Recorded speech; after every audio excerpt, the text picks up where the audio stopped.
হাসি, হাসিটা কেমন একটা রোগ হয়ে গেছে আমার। মানে কারণ নেই বাকরণ নেই, আমি হি হি হি হি করে হাসতে থাকি।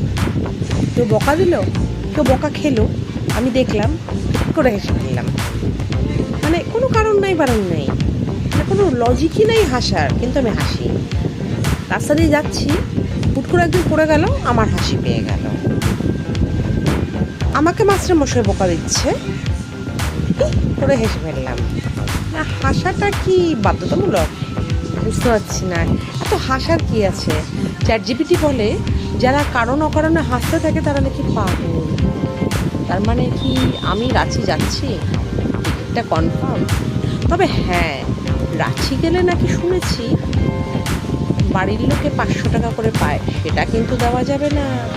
ওটাকে আমাকে সেভিংস করেই রাখতে হবে, পড়ে যেতে হবে। তবে কি আমি পাগল বলুন? একদম না। আমি হাসি, হাসতে আমার ভালো লাগে। যদি কোনোদিনও আমাকে ফাঁসি দিয়ে দেয়, আমি ওই কল্পনাতেই হাসবো। কেন বলুন তো? আমার ঘাড়টা চুলকোবে, সুড়সুড়ি লাগবে, আমি হাসবো। অথচ কিন্তু আমার কোনো সুড়সুড়ি নেই, আমার কাতুকুতু নেই, কিন্তু আমি হাসি। বেশ ভালো ব্যাপার।